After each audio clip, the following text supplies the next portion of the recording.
Welcome to Sherry's Kitchen.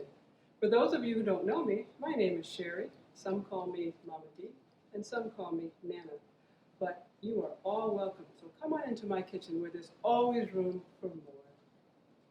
Today we are back on our second part of our Instant Pot series. I want to start off with something simple. So we're going to do today winter squashes and root vegetables. So hang in there. Okay, so today we are going to be starting with a butternut squash. How many times have you looked at a squash and you said, I'm not going to cook it because you had to use one of these and you were afraid of losing your poor little fingers? Well, today we're going to do a little simple trick by using our Instant Pot.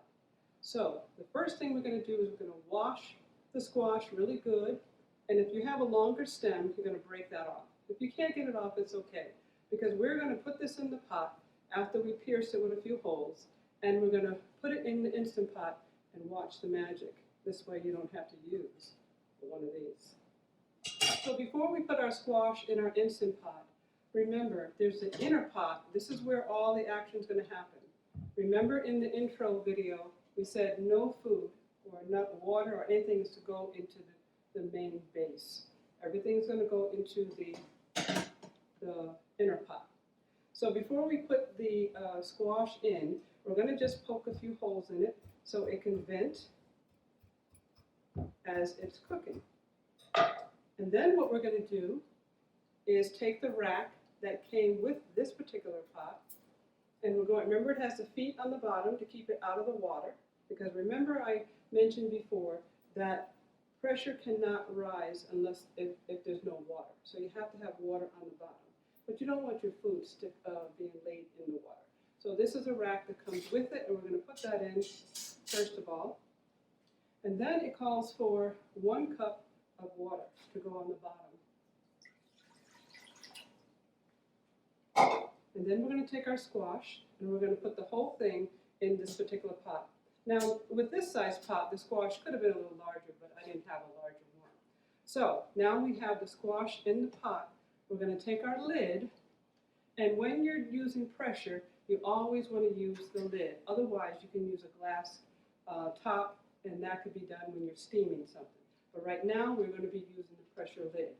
Now, when you put the lid on, you make sure you line it up properly, and you're going to hear music, a little song. And then when you turn it, you're going to hear another song telling you that you have it locked in place. So you want to make sure you listen for those 2 sounds. You want me to do it again? I'm going to show you. All righty? The first sound is when we put it on. Then we turn it. All right. So now when we are pressurizing our food, we need to use the vents. And you want that on sealing. So you're going to push that little knob to sealing, okay? And make sure it's in the right place. Sealing is on the lower section, okay? So once we do that, then we're going to set our pressure time for 25 minutes. Now, it's not really 25 minutes, it's more than that, because you've got to have time for the pressure to rise, and then the countdown, and then for the cool down. So it does take a little bit longer than it sounds, but it is 25 minutes under pressure. All right, so we're going to start it.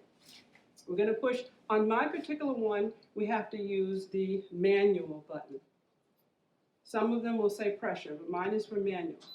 And then you're going to do, for timing, we're going to do 25 minutes. Okay? And then once you set it, the pressure, it'll start cooking and the pressure will come up. Then you have this floating valve. I don't know if you remember it from before. You hear that noise? That's telling you it's all ready to start. Then you have the floating valve in the back, okay? It's going to pop up when the pressure has accumulated, when enough is accumulated in the pot.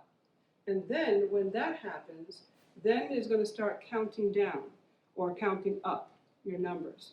And you're going to see it go to 25. And then when it comes to 25, and it says, and it's done, then we're going to show you what to do at that point, okay? I hope I didn't lose you.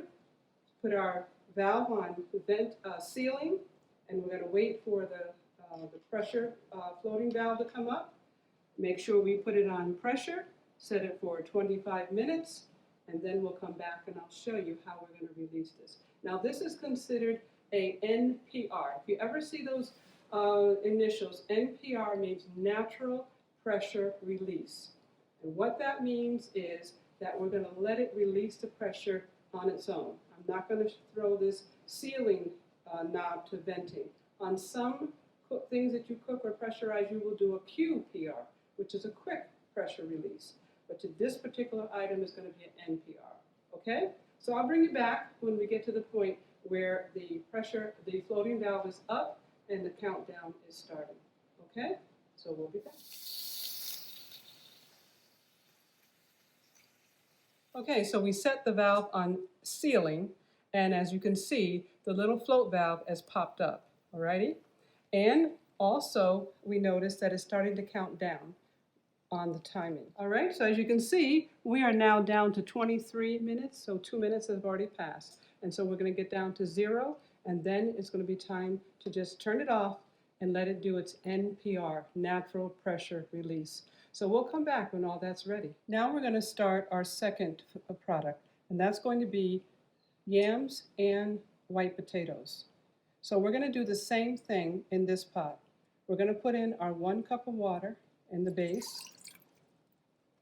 And I'm gonna be using my silicone instead of the the metal rack. And I'm gonna put that in the bottom.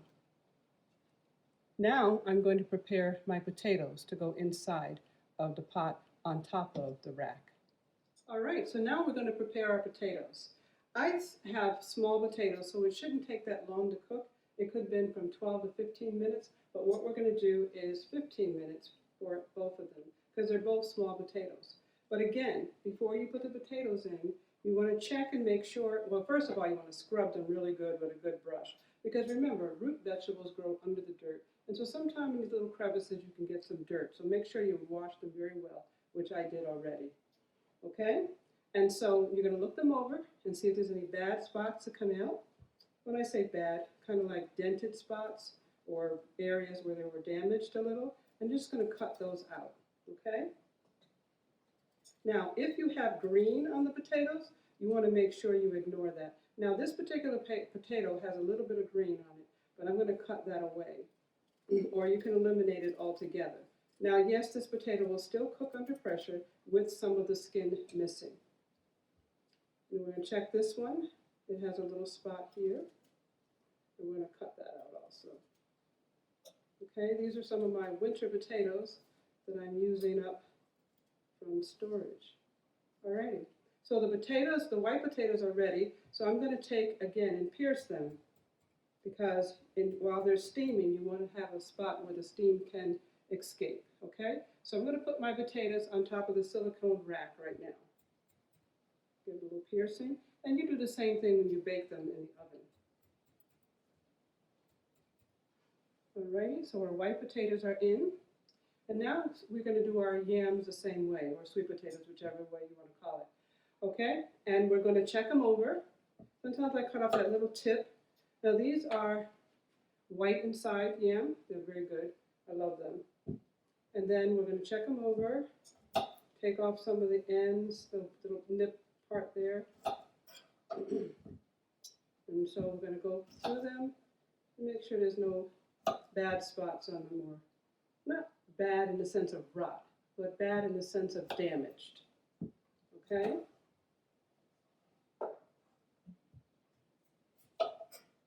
Alrighty, so almost there. Now these are small yams. I like small yams because they're like a good serving size instead of having a whole potato. Alrighty, so now we're going to put these potatoes inside of our inner pot. And again, I'm going to pierce them for steam to be released. Now remember, we have our water on the bottom, and that's going to help for the pressure to develop.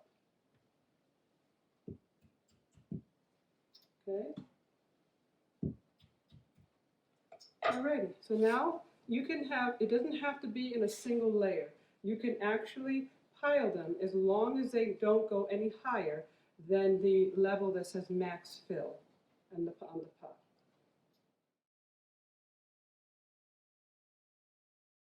All right, on this model, there is no knob to turn to vent or sealing. It actually is always on sealing mode unless I press this button here, and that will allow the steam to come out. So I don't have to turn this at all to set it on venting or sealing. It's automatically set for sealing. If I want venting, I'm repeating it so you won't forget it, is to press this. Now this little button, the float valve, is silver. It's going to do the same thing. It's going to pop up at the time when the pressure starts building. Okay, so just so you can see the differences in the two models that I have here. Remember I said this one you don't have to set it for sealing. It's automatically set for sealing. If I want to release the pressure, I just press this button here. Now remember on this one here, you have to turn the little knob to either sealing or venting. So that's the difference, but they both have a float valve that will pop up as soon as the pressure comes to pressure in the pot. All right, this model here is the Instant Pot Duo Nova. So the buttons are in a different place. And this does have a pressure cook button. So we're going to press it, and then we're going to set it for 15 minutes. Remember, these are the potatoes. So we're going to come down in pressure and start there. Alrighty, and then when the pressure comes up, you're going to hear, or when it comes to start functioning properly, you're going to hear a beep telling you it's working now. So we'll start, there you go. You hear that? That tells me that it's set. And now it's going to boil that water inside and build up the pressure inside. And then when that happens, this little float valve that I talked about is going to pop up, and then we're going to count the time down. Okay? All right, our next demonstration is going to be on carrots. If you notice, a lot of the winter squashes, they are orange in color. And usually that means they're very high in beta-carotene, which is an antioxidant, which is also good for the eyes. So try to include them in your diet, especially in the wintertime when these things are so prevalent. Even the yams. My yam was a white yam, but they do have the orange yams. And the more you put these things into your diet, you're going to get your beta-carotene. Okay? Okay, so for the carrots, we are going to use a steaming basket, but you can still use the rack on the bottom as long as the food doesn't lay in the bottom of the inner pot. Okay, so we're going to put this rack or this steaming basket in. Now, I'm going to use it to pressure the carrots. But if you're going to steam the carrots, all you need is a lid like this to put on top, and then you steam it according to the time that the recipe says. Okay? Now, if you don't have a lid like this, you can use the lid that it comes with. You just put it on venting, not sealing. Okay? So, we have our steam basket in. We're going to put our 1 cup of water in again. Remember, pressure cannot come up unless you have some water. And now we're going to take and put our carrots in the steam basket. And on each pot, there is a max line of how high it is to be filled. So make sure you look at that. This is fine, but just so you know, this is my smallest pot. If you're going to have a larger family and you want to make more, then you use the bigger pots, okay? So, we're going to get this started. We're putting our lid on, and again, when you set it on, you're going to hear music, and then you turn it. You're going to have a confirmation that tells you that it's now set to go. Alrighty, so we're going to pressure these, and these are going to go for 3 minutes. If you want a firmer carrot, 2 minutes is fine, but we're going to do the 3 minutes, okay? And so in this one here, pressure cook. This is the Instant Pot Duo Mini, the pressure cook. And then we're going to come down on that to 3 minutes.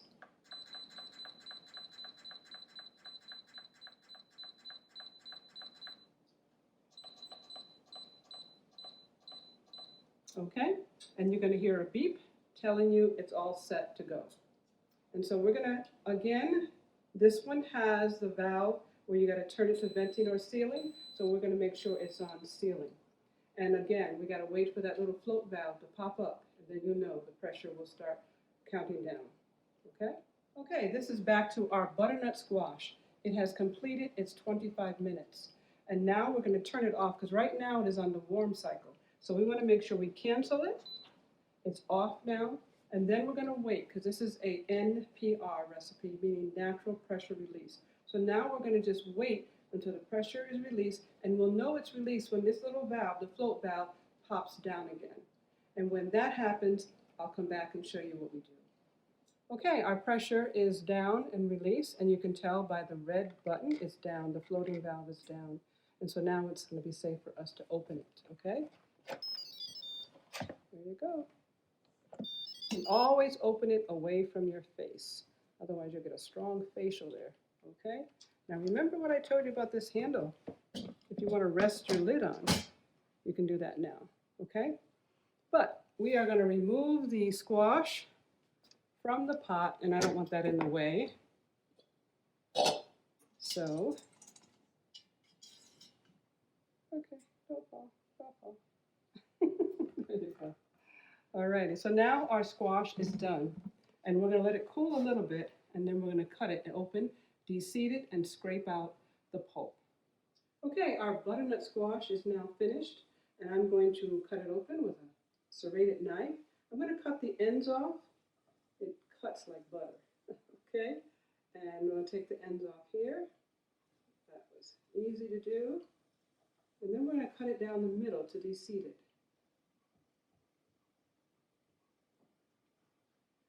There we go. Now, wasn't that a lot easier than that little butcher knife? Okay, so we're going to take the seeds out and put them in this cup here. Now, if you want to save the seeds for roasting or for even growing again, you don't want to cook them in. You're going to cut it and remove the seeds first when they're raw. Okay, but for this here, they're good to compost them. Okay, because cooking kind of kills them at this point, okay? And if you notice here, seeds come out very easy. And then what we're going to do is we're going to just scrape the pulp and put it in a bowl, okay? So. Now, if it wasn't soft enough for your liking, you can increase the time. The skin just comes off so easy. Sometimes it sticks right to it. We're going to take that off. Okay? So I'm going to continue to remove the pulp, and I'll bring you back to when it's finished. Okay, at this point, our butternut squash has been peeled, and now at this point you can mash it and use it however you would have serve your butternut squash. You can use it in baked goods like muffins and cakes and pancakes, or you can just freeze it for future use.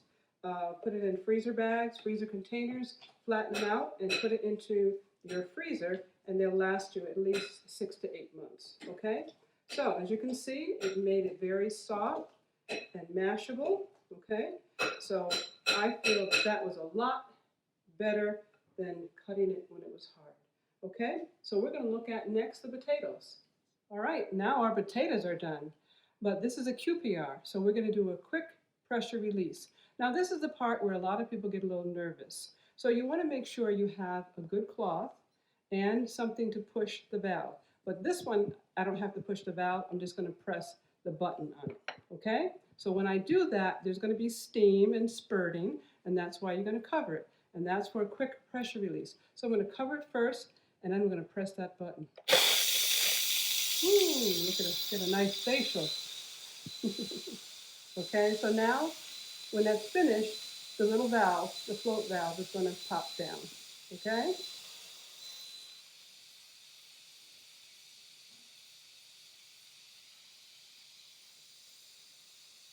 This way you won't get direct steam and it won't burn you, because steam is hotter than water.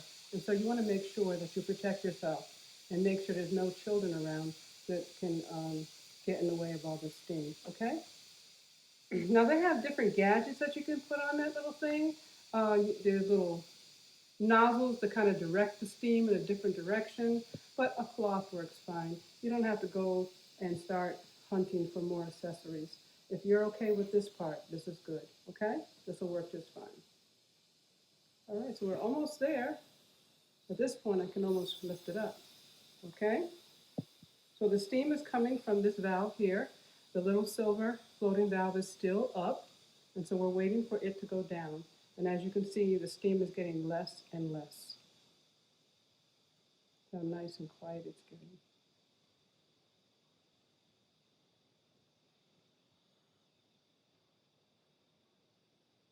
So now, okay, the little valve has dropped down. Okay, so now it's safe for us to open it. So we're going to turn it and we're going to lift it. Remember I said lift it away from you so you don't get that steam right all in your face. Okay? And these are for our potatoes. So in the potatoes we use the silicone trivet, okay? And so we're just going to take that out, except some of the potatoes are going to fall over. Matter of fact, our potatoes are very tender, so yeah, we're going to take them out, some of them out now, okay, and put them here. The smaller ones I'm going to take off because they're cooked a little faster and they're a little softer than the big ones, okay? Let me see if I can push that one over. Alrighty. So let's see if we can lift this out. Yes, should be able to lift it out safely now. So you see why these handles on this trivet is good to have.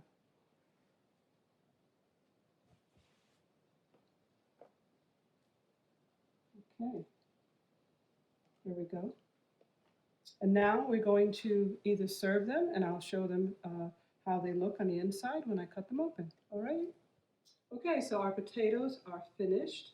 And now how you can serve them is by cutting them open and just mashing the insides a little bit and then applying your plant-based butter to them. Okay, as you can see, they're steaming hot. Okay, now if you find that when you open the pot and you check the potatoes and they're a little bit firmer than you want, you can put them back in for another minute or two.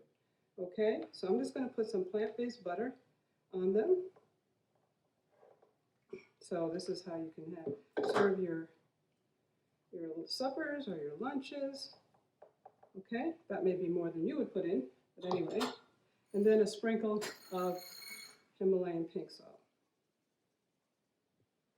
Okay, so that's another way you can serve the potatoes, cook them, and have them baked. Now, if you desire a crispy outside, what you can do is put it under your broiler for a little bit to crisp up the skins. That's if you like it that way. Alrighty, so our next item that we're going to look at is the carrots. Okay, the carrots have done a quick pressure release. The valve is down, and now we're going to open it up. And remember, you're going to open it up away from your face. See all that wonderful steam? Alrighty. So, our carrots are done. This little basket has a nice handle on it that is not that hot. And we are going to move it over here. Isn't it beautiful? Okay. And then we're going to put this into a mixing bowl, and I'll bring you back to that. All right, our carrots are ready, and they're nice and tender. So we're going to put them into a mixing bowl, and how I would serve them, take a little bit of plant-based butter, just a little, just so that the herbs will stick to it, okay? I like tarragon, but you can use any seasoning that you prefer. And as I'm going to sprinkle that on first before I stir it up so it can all get mixed together. So I love the smell and the flavor of tarragon. Alrighty, and then we have a pinch of salt. And now we're going to stir those up gently so that they can get all buttered and the herbs can cling to it. All right. Isn't that wonderful? I think they look good. Okay.